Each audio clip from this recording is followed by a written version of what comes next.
And now, the battle for Leyte Gulf.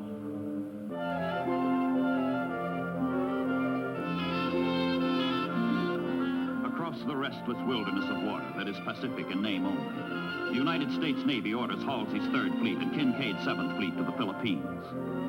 Sailing over the Mindanao Deep and into Leyte Gulf, Allied soldiers and sailors come to answer the prayers of those who marched their way to death on Bataan 2.5 years earlier. It is October 1944.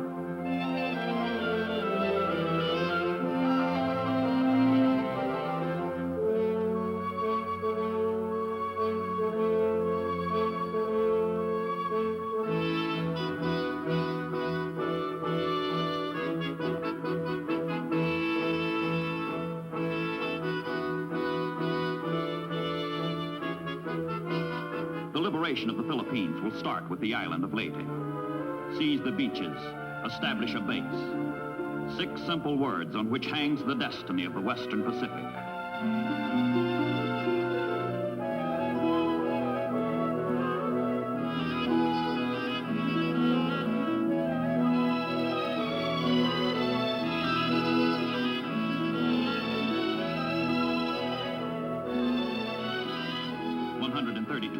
Troops, 200,000 tons of material, 750 transports and landing craft. For the GIs, Leyte Gulf is all-out war. For the Japanese, Leyte Gulf is the most tempting target ever offered.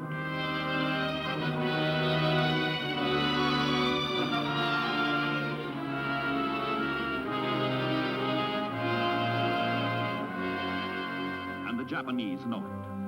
They have long been waiting for the Allies to get out on a limb. They have long had a plan to cut off the limb. Down from the north, up from the south, in from the west, the Imperial Japanese Navy converges with 3 powerful forces to perform the surgery at Leyte Gulf.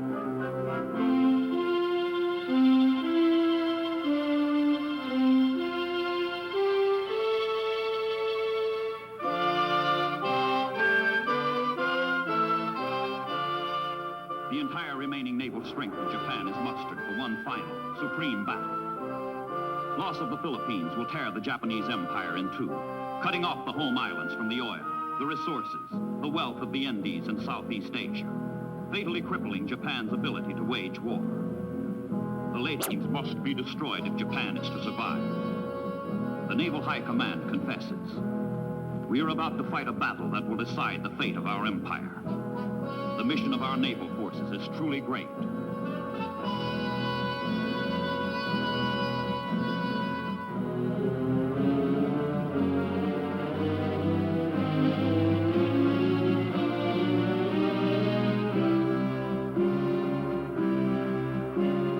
Steady attrition has undermined the once superb Imperial Japanese Navy. But what the sailors now lack, they supplant with courage sired out of desperation.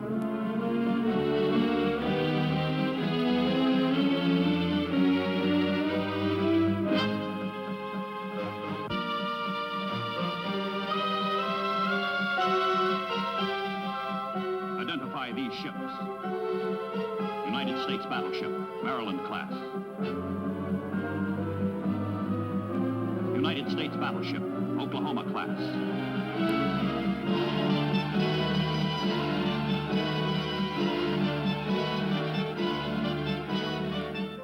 The American submarines, Darter and Dace, are stationed west of the Philippines. 3 days after the Allied landings at Leyte Gulf, they discover part of the converging Japanese Navy. They attack, sink 2 cruisers, and send the enemy's course and speed to Halsey and Kincaid. Darter is lost, but the Americans are alerted.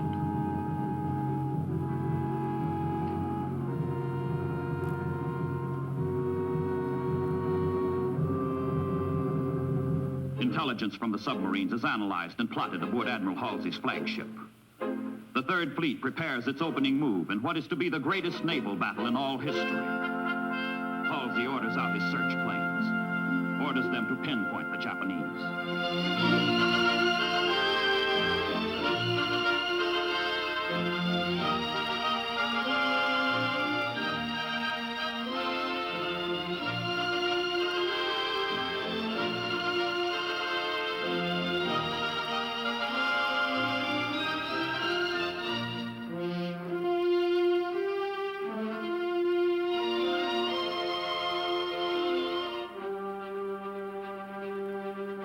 Halsey's scouts find the Japanese Central Force in the Sibuyan Sea, headed east toward San Bernardino Strait. The enemy plans to sail through the strait, and then set a southerly course for Leyte Gulf. A southerly course for slaughter.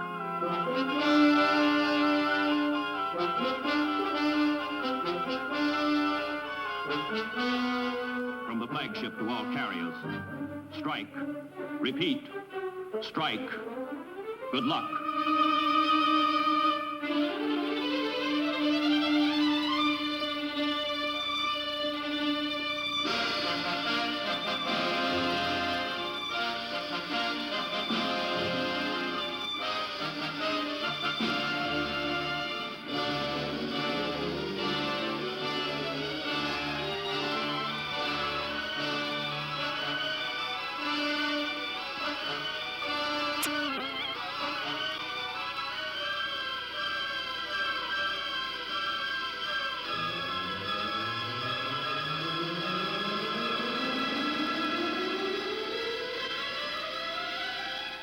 The Japanese Navy can count on no help from its pilots and planes, all but destroyed in earlier battles.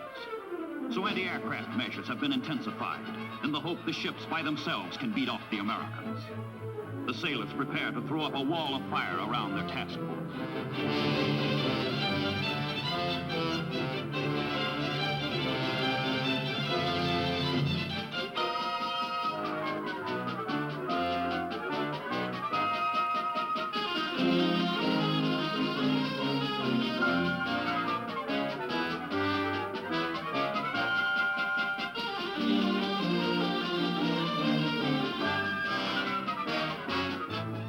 Slashing attacks concentrate on the 63,000-ton battleship Musashi.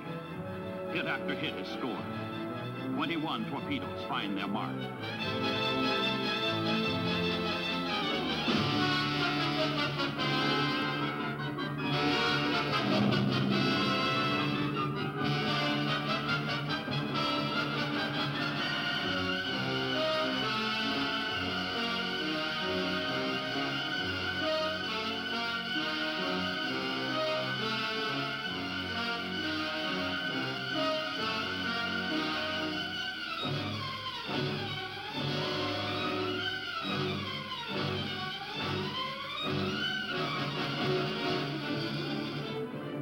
Musashi becomes the first Japanese battleship sunk entirely by aircraft. Other ships are damaged. The Japanese Central Force pauses and turns back. It has been battered, mauled, wounded, but it has not been destroyed.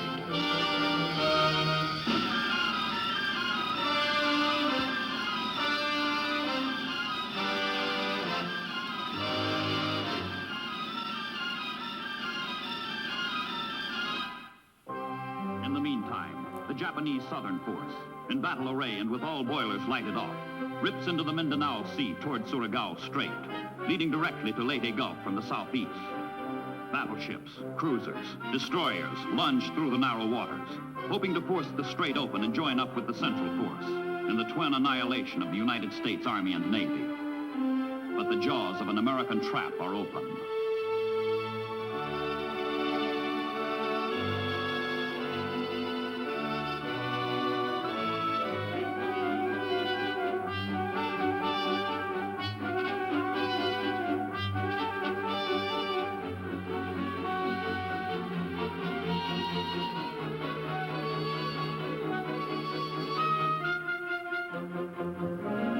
American men of war, alerted to the Japanese approach, race to put a stopper in the bottleneck of Surigao Strait.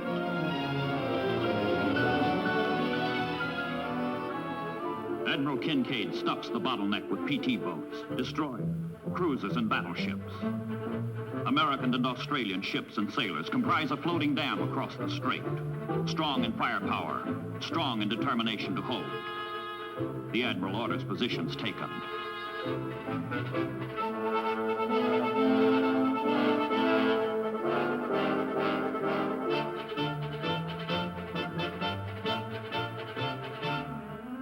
PT boats, trained to attack anything afloat, with no defense but speed, skill, daring, patrol the southern end of Surigao Strait.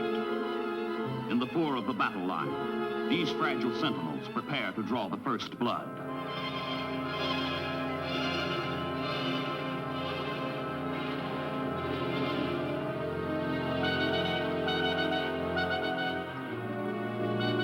Behind the PT patrol is the destroyer picket line. Behind the destroyers are the cruisers, and behind the cruisers, the battleships. All hands are quiet, tense, waiting.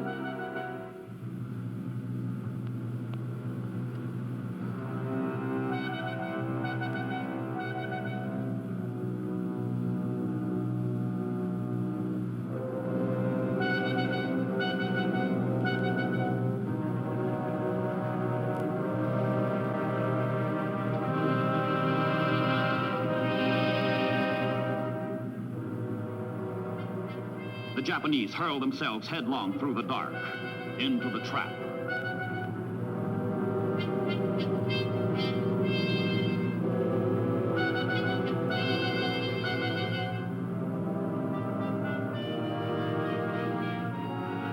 Midnight, October 24th. Inside the Japanese force, detection gear picks up their enemy. Suddenly, brilliantly, searchlights dispel the night. The Battle of Surigao Strait is on.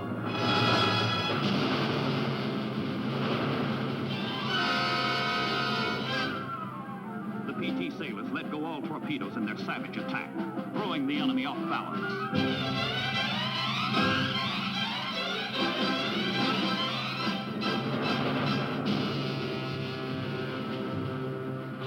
The PTs have done their job. Located the enemy, attacked the enemy, betrayed the enemy to the bigger boys. Now destroyers, cruisers, battleships, all in position, all at battle stations, take up the fight. The Japanese are in the trap, and the jaws close.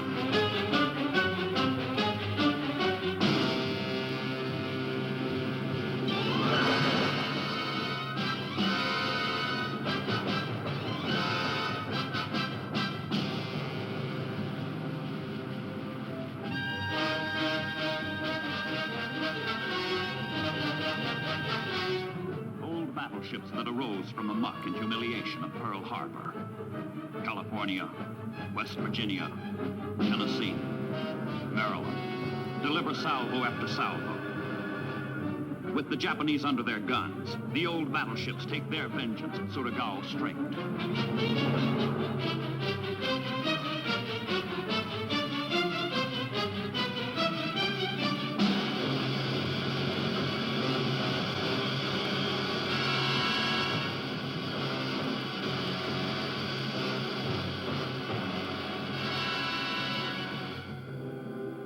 Japanese disaster litters mile after mile of Surigao Strait.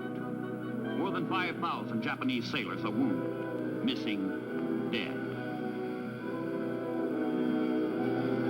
The survivors, fanatical to the last, refuse to be rescued. The Japanese southern force is destroyed.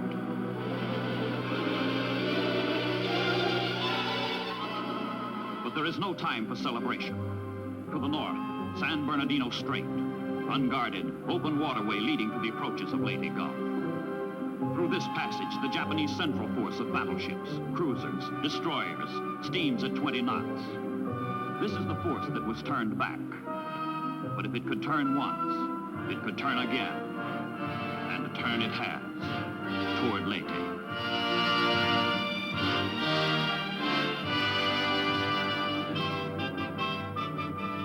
Only light American units, small escort carriers, destroyers, guard this approach to Leyte Gulf.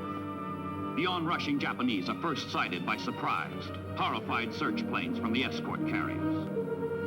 Should these 22 enemy ships break through, they will turn the Leyte landings into bloody shambles.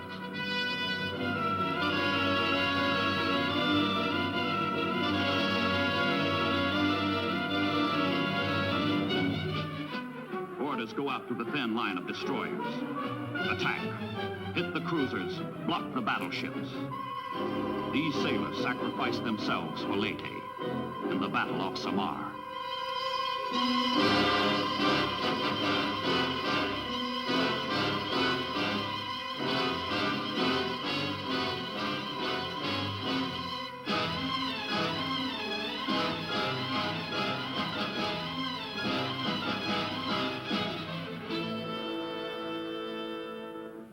The Japanese force includes the largest warship ever built, the Yamato, mounting the biggest guns afloat. Open fire, orders the Japanese admiral, letting the feeble defenders feel the full sting of the Imperial Navy.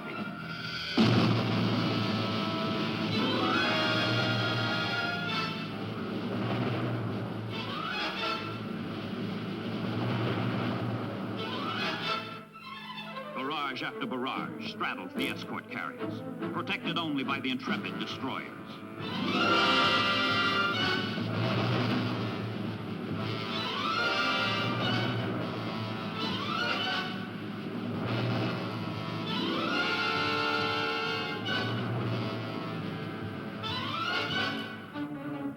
Destroyers lay screens of real and chemical smoke between the escort carriers and the enemy, then bore in to deliver a furious torpedo attack.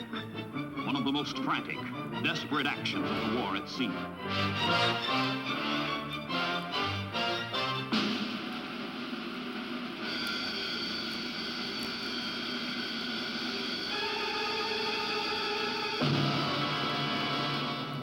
Every plane that can get off the escort carriers joins the unequal battle.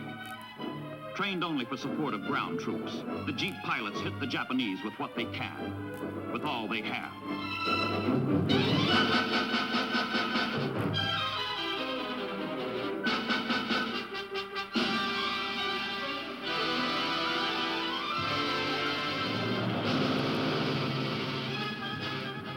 The Japanese keep pounding away, smashing the reeling escorts, the dauntless destroyers.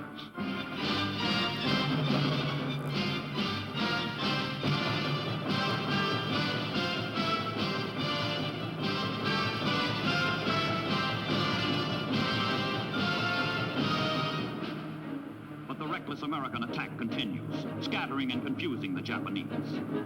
Suddenly, the Japanese make an incredible decision. With parting salvos, they break off the fight.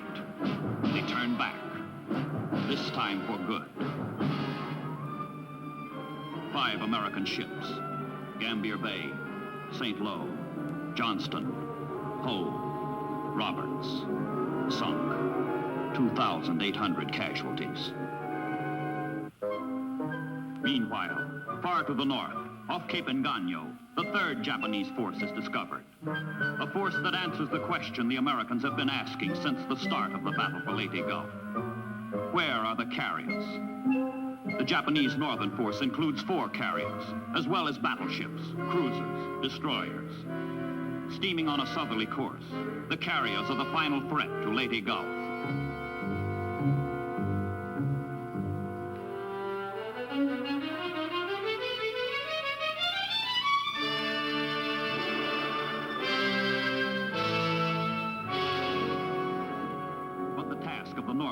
Is suicidal.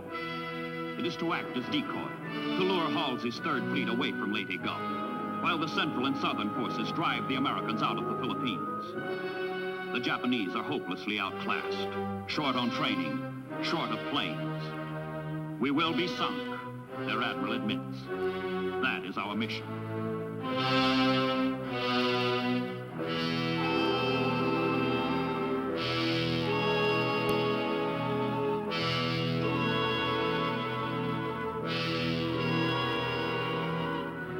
Radio silence is deliberately broken to betray position.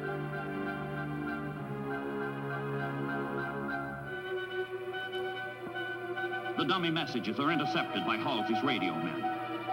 The admiral is confronted with a tough problem. Should he stay at Leyte or sink the Japanese carriers? Regarding his mission to be offensive rather than defensive, he orders the Third Fleet north.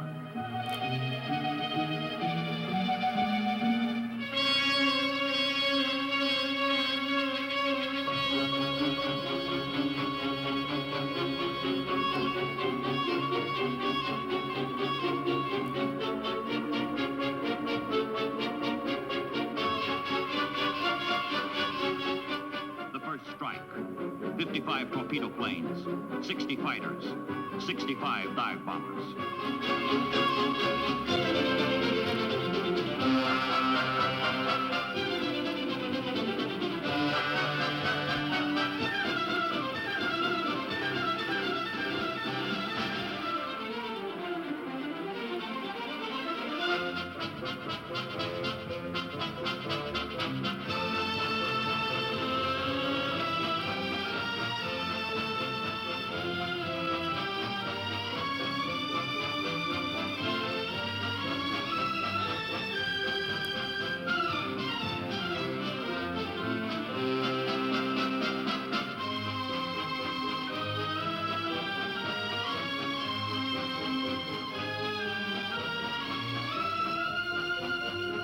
The Japanese maneuver to receive the assault with massed, intense anti-aircraft fire.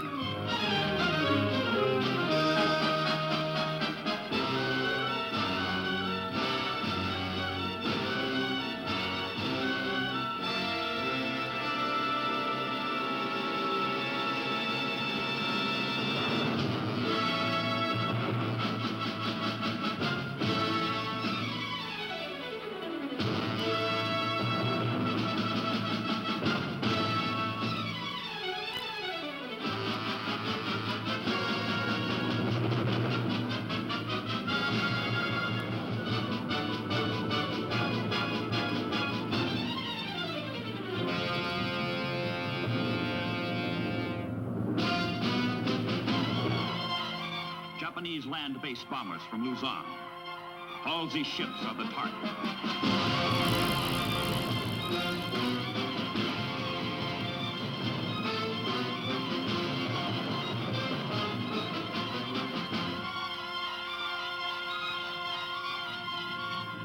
Few Japanese attackers break through, but a single bomber finds its single mark with a single bomb.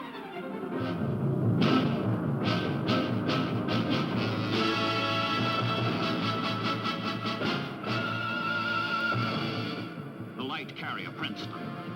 One hit is enough. Rescue efforts by her crew and first aid from the cruiser Birmingham cannot prevent a fatal internal explosion.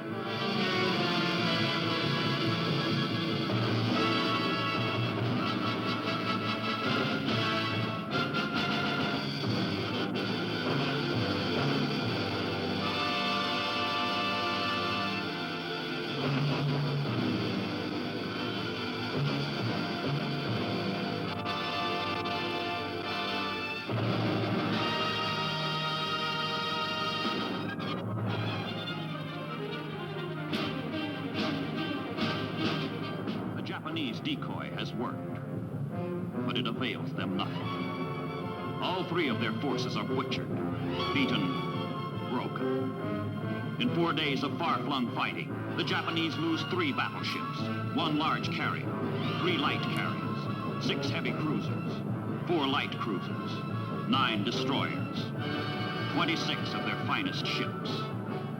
Japan ceases to be a naval power. That dream is over.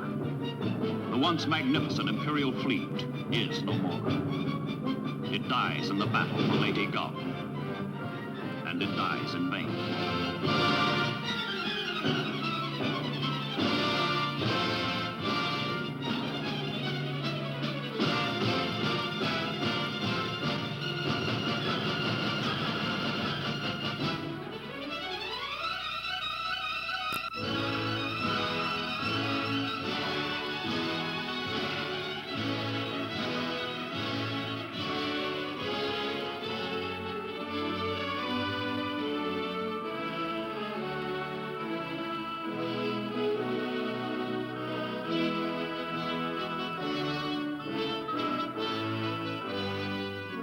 Fleets are made by nations.